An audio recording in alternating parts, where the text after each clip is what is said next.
Good day, and welcome to Broadridge's fiscal first quarter 2026 earnings conference call. All participants will be in listen-only mode. Should you need assistance, please signal a conference specialist by pressing the star key followed by 0. After today's presentation, there will be an opportunity to ask questions. To ask a question, you may press star, then 1 on a touch-tone phone. To withdraw your question, please press star, then 2. Please note this event is being recorded. I would like now to turn the conference over to Mr. Edings Thibault, Head of Investor Relations. Please go ahead. Thank you, Alan. Good morning, everybody, and welcome to Broadridge's fiscal first quarter 2026 earnings call. Our earnings release and the slides that accompany this call may be found on the Investor Relations section of Broadridge.com. Joining me on the call this morning are Tim Gokey, our CEO, and our CFO, Ashima Ghei. Before I turn the call over to Tim, a few standard reminders. 1.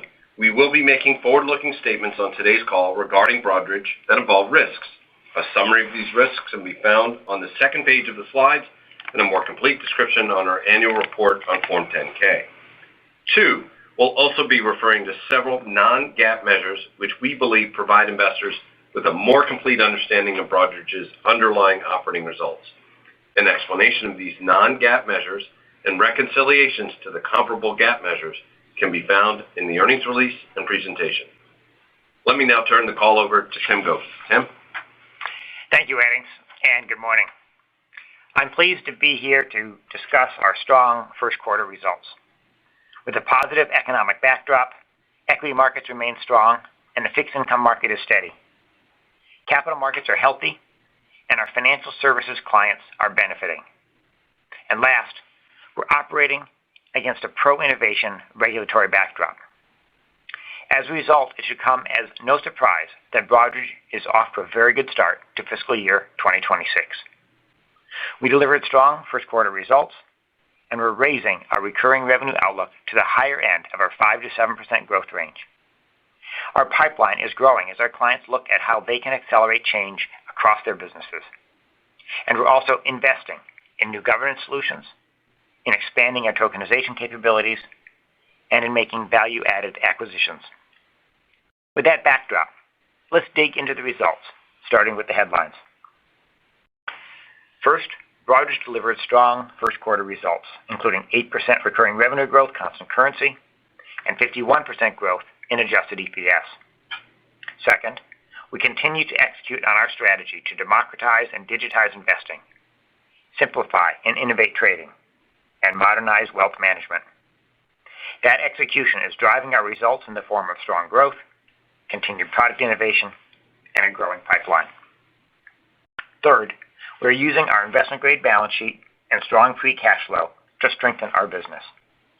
Over the past year, we made a handful of small acquisitions to strengthen our ICS business, and of course, last year we acquired SIS to accelerate our platform rollout in Canada. And in the last 2 quarters, we repurchased $250 million of our shares.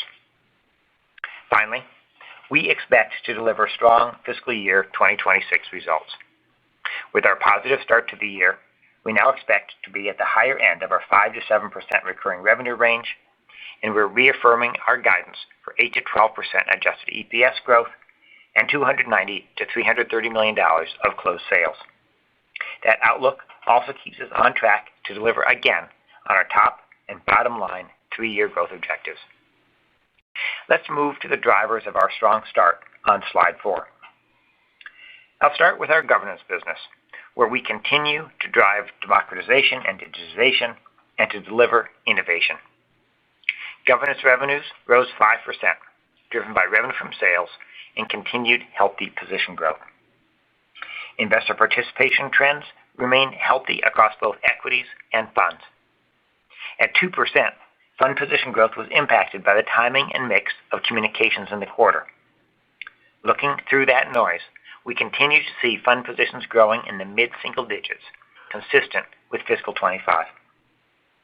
Total equity position growth was 12%, driven by continued growth in managed accounts. For the first half of the year, we expect mid-teens position growth overall, with high single-digit growth in revenue equity positions.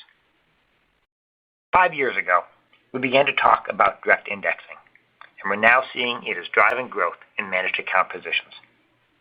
Today, we're beginning to see interest in tokenized equities, which could create future sources of demand for new U.S. equity positions. While the speed of adoption is uncertain, the SEC has been clear that tokenized securities are still securities. That means they will need to incorporate all the complex features of corporate governance and corporate actions that regular equities do. And Broadridge is committed to making all that work. We will be there with disclosure and governance solutions for tokenized equities to ensure that there are no roadblocks to widespread adoption. It's too early to say how popular tokenized equities will become, but like direct indexing, we see them as another leg of democratization that will continue to drive position growth over time. Beyond position growth, we're also benefiting from a quiet but significant shift in how asset managers and public companies are approaching shareholder engagement and proxy voting. Last quarter, we talked about how the growth of passive investing is forcing the largest asset managers to rethink how they vote, with a growing number of funds, nearly 400 at the end of fiscal 25, representing nearly $2 trillion in assets, using Broadridge's voting choice solution to enable their shareholders to engage by expressing their voting preferences.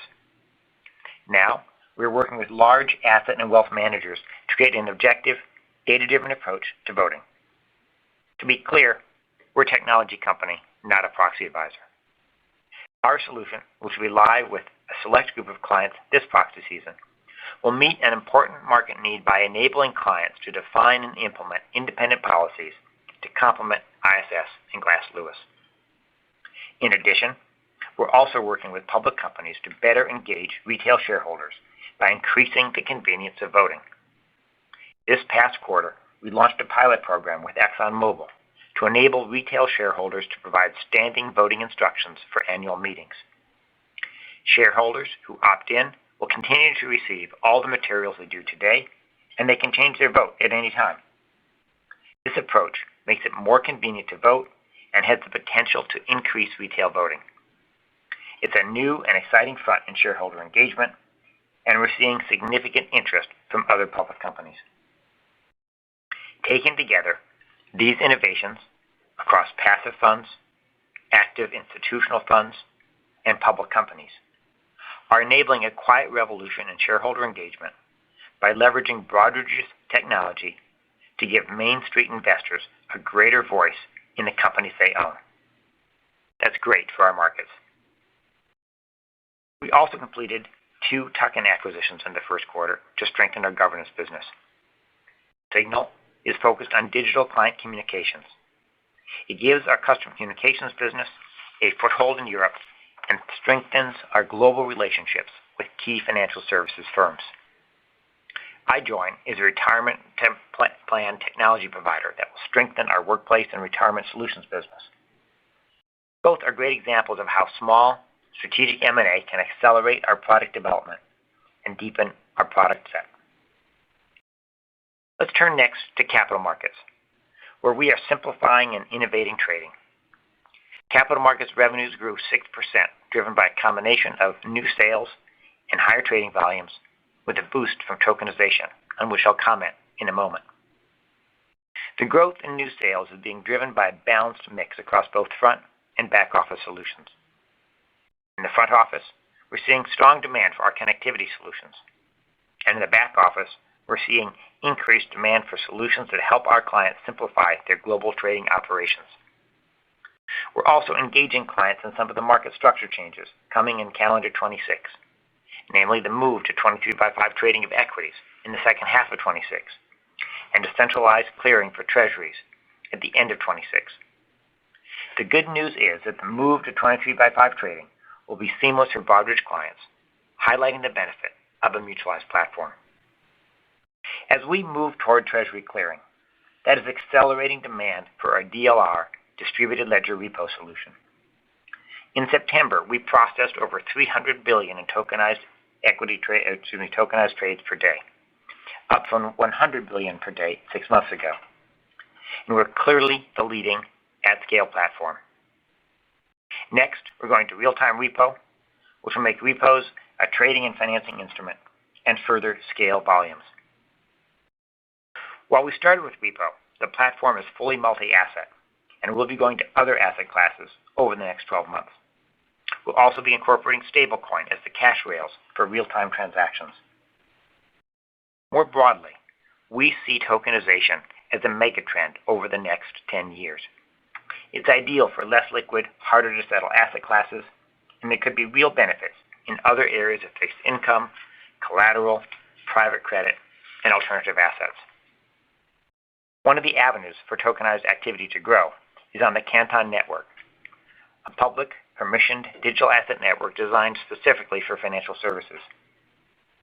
As a result of our investment in digital asset holdings and our work on DLR, we have been a super validator on the Canton Network since the beginning of fiscal 25, for which we have earned Canton coins. In Q1, we recorded $4 million in recurring revenue from our super validator role. In addition, the coin holdings we earned previously have also gained materially in value, as Ashima will share in a moment.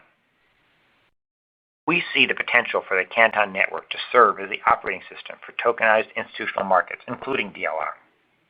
To support this vision, an investor group led by DRW announced yesterday the formation of a Canton-focused digital asset treasury, or DAT, which intends to invest in Canton Coin and create applications for the network. We are contributing a portion of our Canton Coin holdings to take an 8% pro forma stake in that DAT, which will trade on the NASDAQ. This transaction is just one more indicator of the potential for our DLR and broader tokenization capability to create value as tokenized activity grows. Moving to wealth, where we're modernizing wealth and investment management, revenues grew 22% in the quarter, paced by solid organic growth and the acquisition of SIS. Fiscal 25 was a strong sales year for our wealth business with 3 significant platform sales. So I'm pleased to note that we're making good progress in onboarding these new clients and are on track to begin recognizing revenue at the end of fiscal 26. November 1st marked the 1-year anniversary of the SIS acquisition, and I'm pleased with how it's driving value for our business and our clients. Over the past year, we've extended our relationship with key Canadian clients, and we're making strong progress in integrating SIS onto our wealth platform. More broadly, we continue to see a strong pipeline across our wealth business. And finally, closed sales. After a strong finish to the fiscal 25 year in June, we closed $33 million in Q1 sales. More importantly, our pipeline continues to strengthen, and we are on track to deliver on our full-year guidance of $290 to $330 million. All this means that Broadridge is better positioned than ever.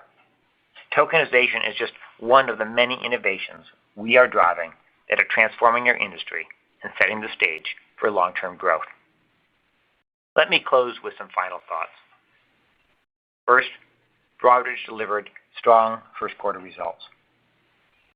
Second, our first quarter performance has Broadridge on track to deliver another strong year, including recurring revenue at the higher end of our 5 to 7% range and 8 to 12% adjusted EPS growth.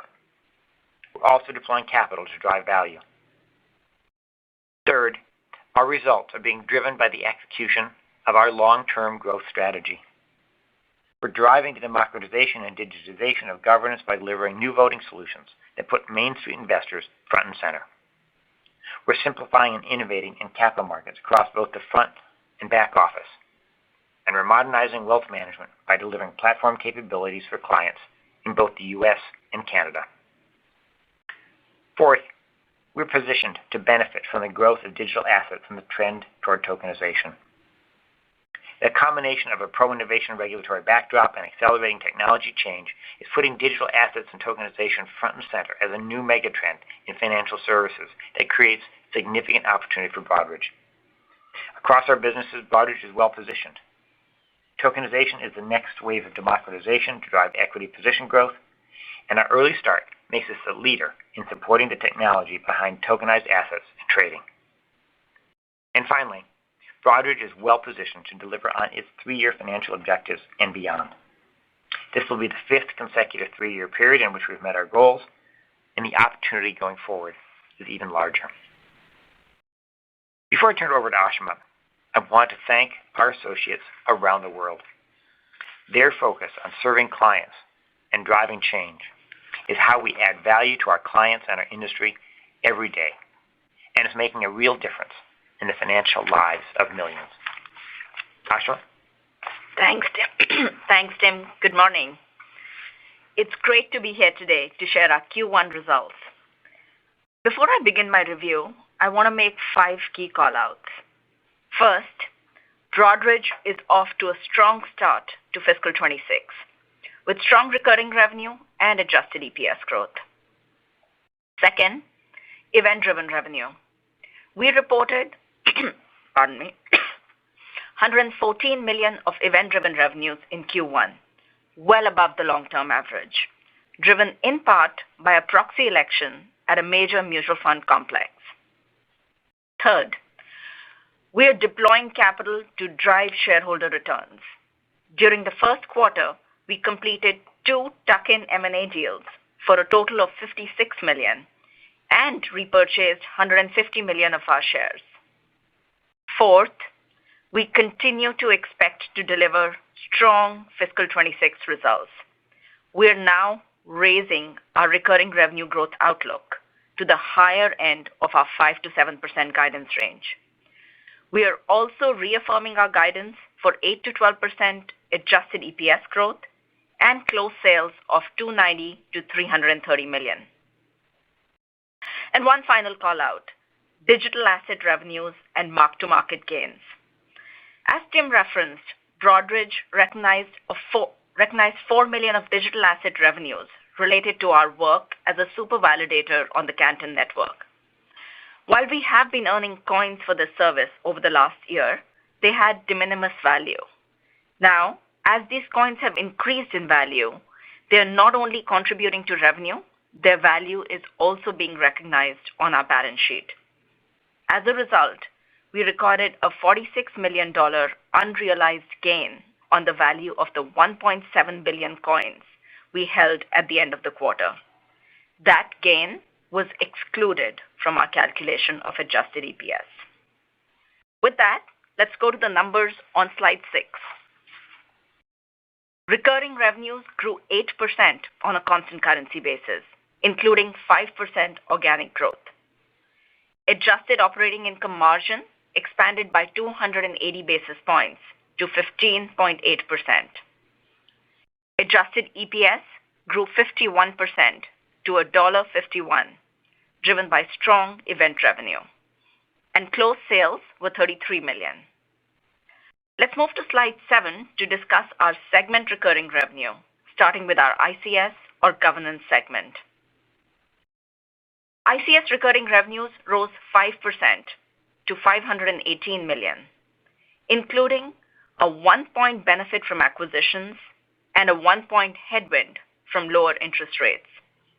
As a reminder, the earnings impact of lower interest rates is functionally hedged by lower interest expense on our variable rate debt. Regulatory revenues rose 4% in Q1, driven by 7% growth in equity revenue positions and 2% growth in fund positions. Regulatory revenues were partially impacted by a shift in fund communications from September to October, which lowered Q1 regulatory growth by 2 points.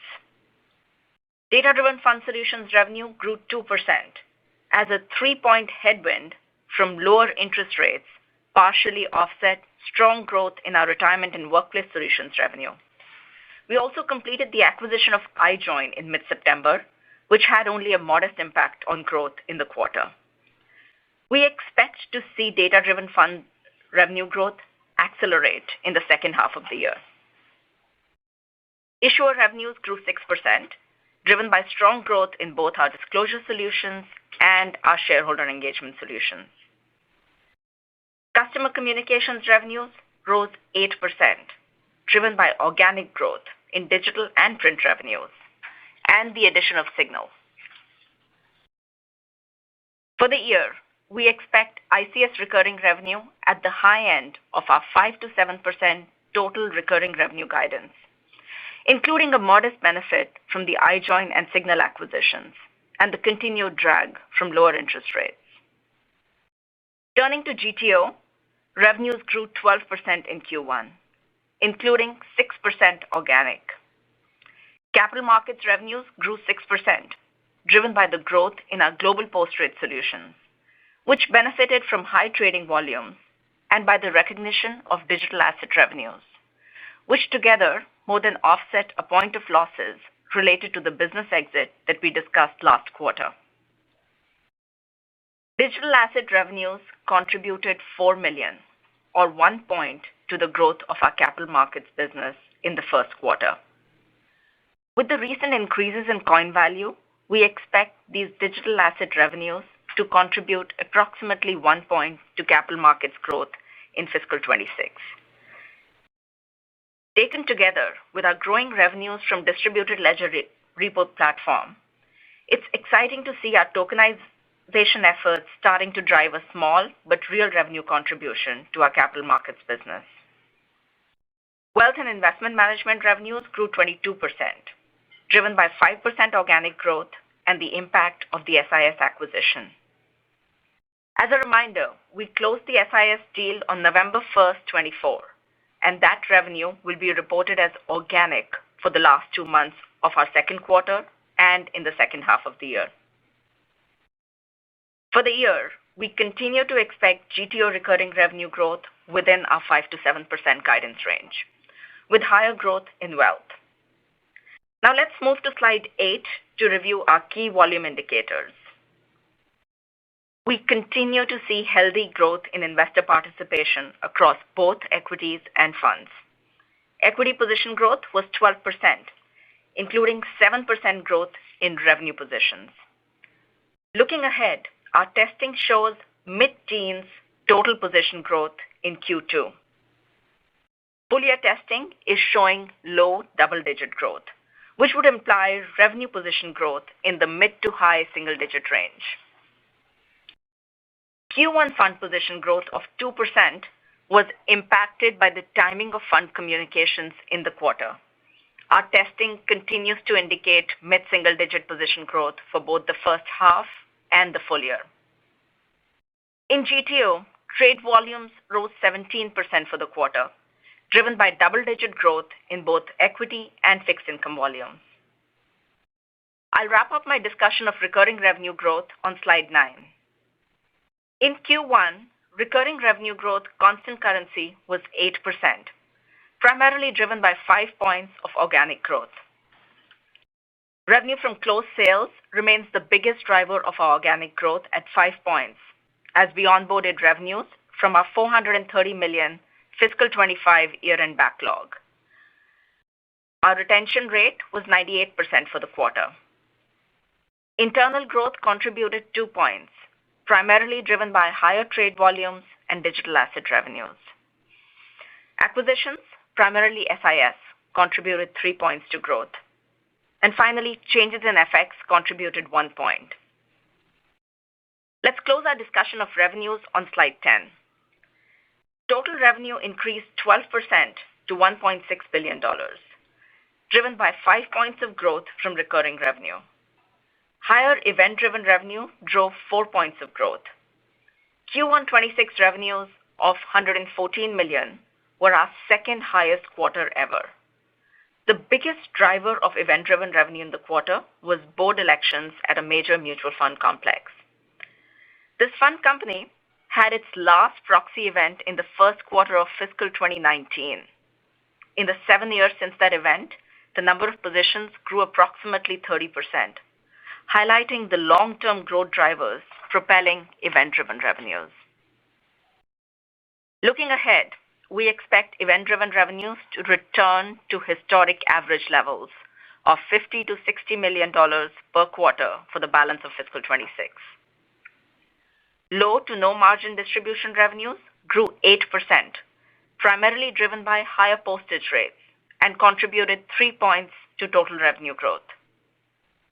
Turning now to margins on slide 11, adjusted operating income margin was 15.8%, an increase of 280 basis points from Q1 25. This growth was driven by higher event-driven revenue, and operating leverage from our scale business, partially offset by our ongoing reinvestments. The net impact of lower interest rates and higher distribution revenues reduced AOI margins by 30 basis points. Let's move on to earnings on slide 12. Q1 adjusted EPS grew 51% to $1.51, driven by higher event-driven revenue. Interest expense was $24 million in the quarter, a decrease of $8 million from Q1 25, driven by a combination of lower balances and lower rates. As I noted in my callouts, Broadridge recorded a $46 million unrealized gain, driven by the increase in the value of our digital asset holdings in the quarter. That non-cash gain was reported in other non-operating income and was excluded from our calculation of adjusted EPS. Given the volatile nature of digital asset values, we expect to continue to record gains and/or losses as we mark these digital assets to market every quarter. Let's turn to sales now on slide 13. Broadridge reported closed sales of $33 million, driven by sales of our governance solutions. Looking ahead, our pipeline remains strong, and we are reaffirming our guidance for full-year closed sales of $290 to $330 million. Turning to our cash flows on slide 14, Broadridge generated free cash flow of $13 million in the first quarter. Our strong cash performance was driven by higher earnings and working capital management, and we remain on track to deliver free cash flow conversion of over 100% in fiscal 26. Turning next to capital allocation on slide 15. We continue to take a balanced approach to capital allocation. In Q1, we invested $30 million in capital spending and software spend, with an additional $7 million to onboard clients onto our solutions. We deployed $56 million during the quarter on 2 tuck-in acquisitions to strengthen our governance franchise. In addition, we continue to expect our previously announced acquisition of Acolin to close at calendar year-end, pending approval by German regulatory authorities. During the quarter, we also repurchased $150 million in Broadridge shares and returned an additional $103 million to shareholders via our quarterly dividend. And yesterday, we entered into an agreement to use approximately $340 million of our Canton Coin holdings as part of a PIPE offering in Tharimmune Incorporated, a NASDAQ-listed company with the ticker THAR that intends to execute a digital asset treasury strategy for Canton Coins. When the deal closes later this week, we anticipate holding warrants for 8% of the publicly traded vehicle. Let's start to wrap by reviewing our fiscal 26 guidance on slide 16. As I said in my callouts, Broadridge is on track to deliver strong fiscal 26 results. Given our strong start to the year and the incremental revenue from our Signal and iJoin acquisitions, we now expect fiscal 26 recurring revenue growth, constant currency, to be at the higher end of our 5 to 7% guidance. We continue to expect adjusted operating income margin of between 20 to 21%, adjusted EPS growth of 8 to 12%, and $290 to $330 million in closed sales. Additionally, I will highlight that we are expecting a more normalized level of event-driven revenue in the second quarter of 26, compared to last year's record $125 million. As a result, we expect 2Q adjusted EPS to be approximately 13 to 15% of our full-year outlook. I'll wrap by summarizing my key points. Broadridge is off to a strong start to the year, and the combination of strong performance and recent acquisitions has us incrementally more confident in growth in recurring revenues. We are deploying capital to boost growth and shareholder returns. And last, we remain very much on track to deliver another strong year of recurring revenue and adjusted EPS growth in fiscal 26 and deliver, again, on our top and bottom line 3-year objectives. With that, let's move to Q&A. We will now begin the question and answer session. To ask a question, you may press star then 1 on your touch-tone phone. If you are using a speakerphone, please pick up your handset before pressing the keys. If at any time your question has been addressed and you would like to withdraw it, please press star then 2. At this time, we will pause momentarily to assemble our roster.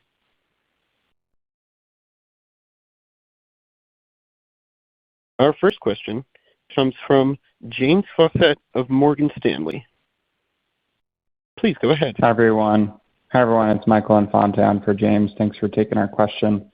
I just wanted to ask on the recurring revenue outlook, tracking towards the high end of the range versus the reiteration on the EPS front. I recognize that we're going to see a reversion of some of the event-driven revenue strength in the quarter, but can you just walk through some of the puts and takes as to why EPS wouldn't similarly track towards the high end of the range, just given the high incremental margin nature of that event-driven revenue you saw in the quarter? Thanks.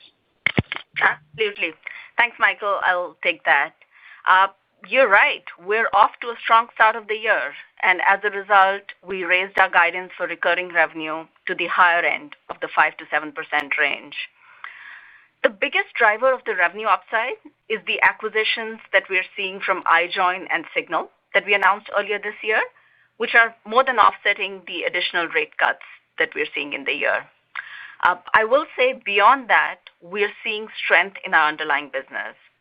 Revenue from sales, from converting our $430 million backlog, is continuing to deliver consistent results and fuel our growth. Position growth is another important factor for us, and we're growing increasingly confident about the mid-teens growth that we're expecting for equities in Q2 and mid to high single-digit revenue growth for the full year. Fund position and revenue growth also continues at mid-single digit. And we've seen a bit more upside from the digital asset revenues, driven by increase in market value relative to the starting point of the year. Specifically in Q1, as you noted, we also saw the impact of higher event, which we were expecting given the large mutual fund proxy that was planned in Q1. All in all of this gets us to a super strong start to the year, which enables us to invest in our business while we continue to drive towards our 8 to 12% adjusted EPS growth. I'm just going to add on to that a little bit because, it's pretty early in the year for us to think about the translation of any incremental margin, if I can talk, into earnings. And I just know this is a time of great opportunity in the industry for us and for our clients. And we're really pleased that we're in a position to be both investing and delivering on our commitments. And I just want to focus you on 4 key areas that we're investing in now: tokenization, digital assets, shareholder engagement, digital communications, AI, and platform. And each of these are areas where we have a strong right to win and can bring real value to our clients by helping them really drive innovation. And so it's just, it's early in the year to think about the balance of investment and earnings delivery. And so really staying with our guidance is the right call right now. That's helpful. Thank you both. And then maybe just a quick housekeeping one on Canton. I recognize you're using some of those funds or those holdings to participate in the PIPE, but maybe after contemplating that transaction, do you intend to convert some of those holdings to cash, if at all, to sort of mitigate some of the GAAP volatility? And if so, how should we think about maybe a theoretical 10% change in Canton Coin and the impact on GAAP EPS? Thanks. Yeah, I'll take that. Just at a very high level, I do think we're going to see some GAAP volatility. That's why we're certainly going to adjust this. We do think this is going to be a pretty volatile asset, and it's probably something we'd prefer to just have off on the side. I think the core thing here is we're an operating company, not an investment company. And so I think you should expect to see us liquidate these holdings over time. There are reasons, because a lot of the momentum in the network and the potential for the network to become really the rails for institutional financial transactions, that the coins could become a lot more valuable over time. So I think this will be something that you'll see us evolve over over probably a few years. Yeah. The only thing I'll add is, remember, in terms of the revenue, at least I called out that we expect this to be about 1 point of impact to to our capital markets business. So in the larger scale, I wouldn't expect the value to have a significant impact to Broadridge revenues. That makes sense. Thank you, guys. Our next question comes from Kyle Peterson of Needham. Please go ahead. Great. Good morning, guys. Thanks for taking the questions. I wanted to talk a little bit on sales cycles and kind of what you guys are seeing, particularly if there's been any impact, from the government shutdown. Obviously, at least some things in capital markets and things have been hit snags a little bit. But I guess, have you guys seen any impact to getting deals across the finish line or client conversations that might have kind of slowed down in the last month plus? Yeah, Kyle, thanks. It's Tim. And first of all, I think we are really pleased with the strong close we had to fiscal 25, and we're still on our guidance for this year. Specifically to your question, I think the selling environment that we're seeing is pretty stable. It is. We haven't seen any slowdown in conversations because of the government shutdown. Now, I think many of our conversations they have a sales cycle that's really outside the window of whether a few weeks makes a difference, unless we're coming right up on the end of the year like we talked about last spring. So I think it's really we're not seeing any change. It's pretty early in the year in terms of doing anything other than confirming our guidance. And all that said, I think the market remains strong. The conversations we're having with our clients are pretty exciting, around strategic topics in digital communications and shareholder engagement in platform, among others. And the conversations that I'm having with clients are really very, much more on the transformational side, which I think is a testament to the investments that we've made. So, we have a lot of confidence going forward. It's grounded in those conversations. It's grounded in our pipeline, which remains healthy and has actually grown since the beginning of the year. Great.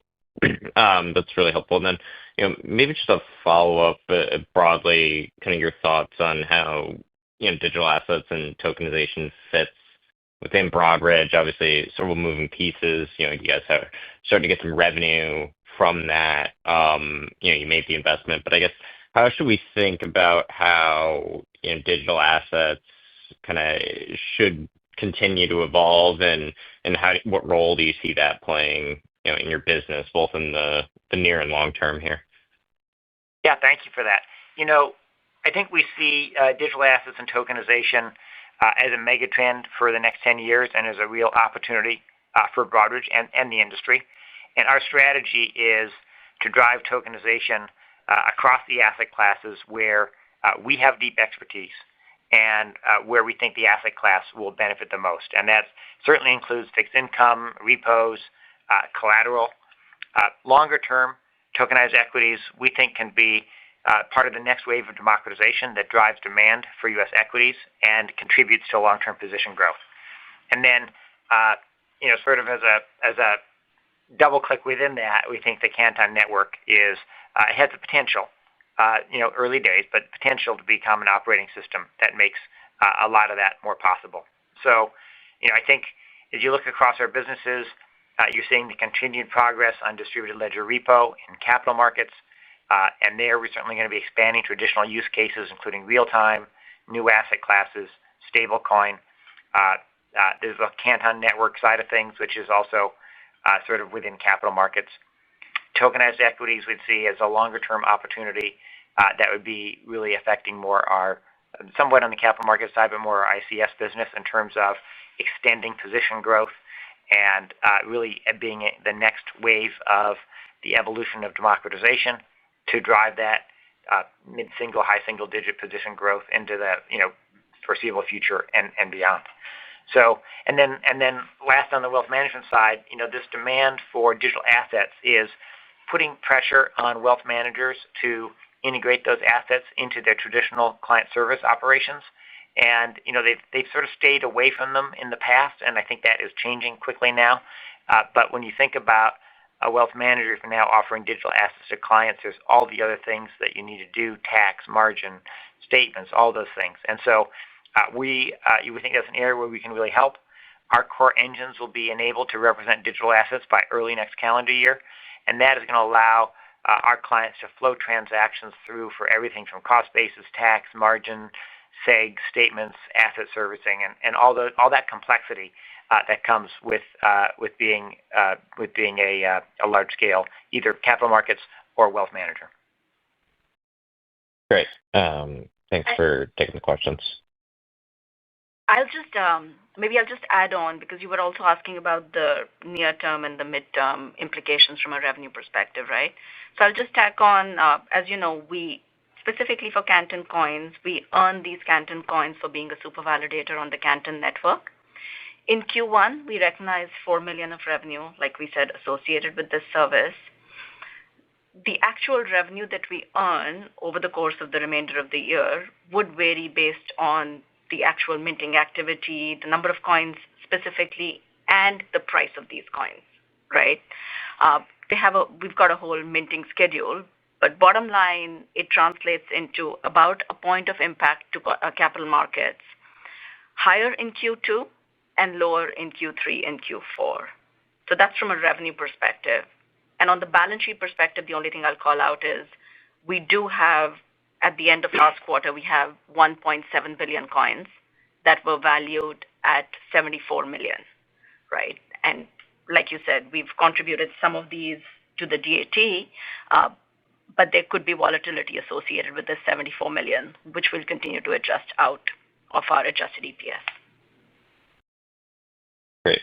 Thanks for the clarification there. Our next question comes from Scott Wurtzel from Wolfe Research. Please go ahead. Hey, good morning. Thanks for taking my questions. Ashima, just on the 2Q EPS guide at about 13 to 15% of a full year EPS. Understand that we should see a normalization of event-driven revenue, but just wondering if there's anything else going on there that we should keep in mind for 2Q EPS. No, that's really the major driver, Scott. It's just a tough compare because of the event activity that we saw last year in Q2. Just wanted to make sure you guys saw the Grover impact coming in from that. Nothing else significant to call out. Got it. That makes sense. And then, forgive me, I was hopping from another call, so I may have missed the commentary here. But just wondering if you can talk a little bit more about the position growth trends that you saw in the quarter and how that sort of trended relative to expectations. Thanks. Yeah. Thanks, Scott. Look, position growth is remaining strong, and we're seeing really nice strength in the underlying drivers. For equity positions, which grew 12%, really driven by healthy growth in managed accounts, but also pretty good growth in self-directed. As we talk to our clients, they continue to tell us that direct indexing is a significant driver of the managed account growth. And then the equity revenue positions, taking out the smaller accounts and the fractional shares was 7%, which is really in line with what we've seen over the long run. And then I noted that on the fund growth side, it was 2%, but that was really an anomaly driven by timing. And we're continuing to see underlying position growth in the mid-single digits. It is still early in the year, but our testing is now beginning to give a little bit of visibility into the second half. And that's showing, again, continued strength across funds and equities, low double-digit equity position growth, continued mid-single-digit fund growth for the balance of the year. I know you asked about drivers right now, but since I have the floor, I think that the key takeaway here is that innovation remains the key driver for long-term position growth. 15 years ago, we were talking about the rising popularity of ETFs, and 10 years ago, we started to talk about managed accounts. 5 years ago, it was zero commission trading, and we started talking 5 years ago about direct indexing, but now we're seeing how that's beginning to become an important component of growth now. And as I said in my remarks, now we're beginning to hear, the beginnings of interest in tokenized equities. And I think that just highlights the ongoing innovation that has driven position growth for the past 40 years, that there's always the next thing. And that's exciting. And so I think we feel good about the long-term health here. Great. Thanks, guys. Our next question comes from Puneet Jain of JP Morgan. Please go ahead. Yes. Hey, thanks for taking my question. So I want to make sure, I understand, the super validator status that stems from the digital asset repo platform, it seems like. So is it common for you to be paid for that repo platform in form of coins? And then the second question on that is the investments that you made in Canton Network, how do you expect to make returns on that investment? Yeah, it's Tim, Puneet. So first of all, just to be clear, the role as super validator is separate from what we are doing on distributed ledger repo.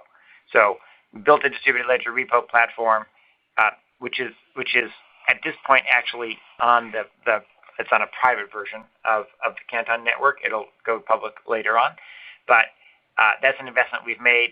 And I was just saying that because of our closeness to digital asset holdings, they invited us to be a super validator. That was a separate investment we made for that activity, and it's just a separate activity.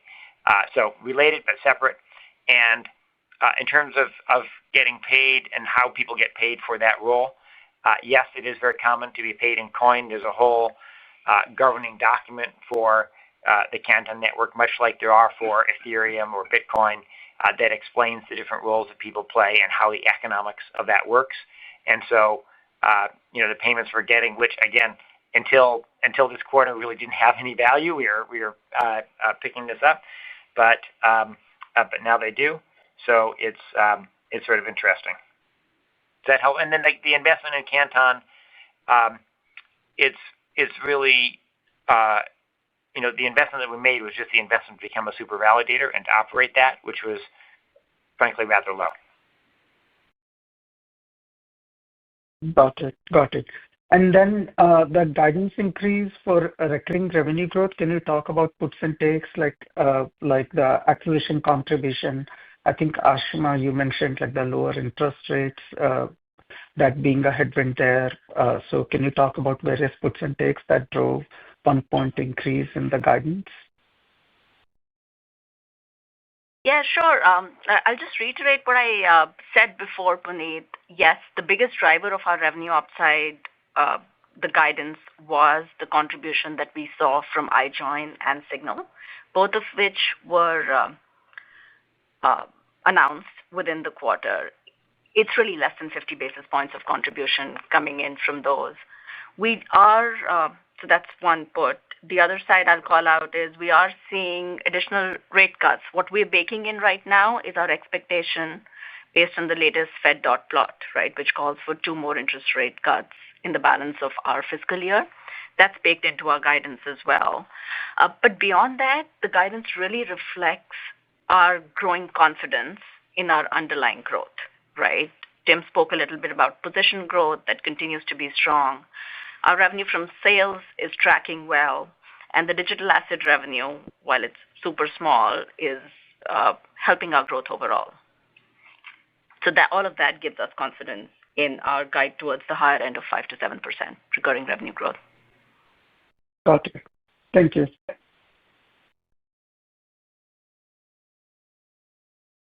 The next question is by Patrick O'Shaughnessy of Raymond James. Please go ahead. Hey, good morning. In a world where tokenized equities trades are recorded on the blockchain, do you see that impacting the need for intermediated communications between corporate issuers and their shareholders? Patrick, thank you very much for the question. And look, we see this as an opportunity. Really, we see it as the next wave of democratization that's going to create new sources of demand and position growth. And As I said in my remarks, the SEC has been really clear that tokenized securities are still securities. At a week before last at a major industry event, Paul Atkins was asked specifically about tokenized equities on the main stage, and he was clear that they're going to be subject to all the same regulation, including Reg NMS and all the governance provisions that traditional equities are. We believe the vast majority of tokenized equities are going to be purchased through a broker-dealer or exchange, and that those intermediaries are going to have the same same asset servicing obligations they have today, including proxy, but also corporate actions, class actions, protecting the personal information of their clients, all of which creates a real opportunity for Broadridge. So as I said in my remarks, we're going to be there to manage the complexity of disclosure, governance, and all of that. And we're already talking to clients and industry participants about how we enable them to make this possible. So, I think, and then, as I said earlier, this work on tokenized equity is just part of our broader strategy to drive tokenization across multiple asset classes where there's real value and where we have deep expertise. All right, got it. Thank you. And then trade volume growth continues to be a healthy tailwind for GTO segment revenue. Can you remind us the percentage of segment revenue that's tied to trading volumes, and how durable do you view this growth to be? Yep. So overall, Patrick, if you think about the GTO revenues, I'd say about a third of GTO revenues are tied to trade volumes. Not all of it is exactly paper trade, right? One-on-one, though. I would say about half of that is direct paper trade, half of that is step band kind of structures that we have. And we're definitely seeing the impact of higher volumes on that direct paper trade portion. It is, you typically see higher trade and higher periods of higher volatility. It's proven to be double digits for the last many quarters. We're not counting on very elevated levels of trade volumes going forward, but we're expecting continued strong growth. Great. Thank you. This concludes the question and answer session. I would like to hand things over back to management for any closing remarks. Well, thank you, operator, and I want to thank everyone for joining our call today. Again, just to reiterate, we're really pleased with the strong start to the year. We're excited about what we see coming forward. We're excited about the innovation in the industry, and we hope that you're as excited as we are about everything that's happening in our industry and about the year ahead as we continue to really work with our clients to transform the financial services industry. So thank you for your interest in Broadridge. We look forward to speaking to you on the next call. The conference is now concluded. Thank you for attending today's presentation. You may now disconnect.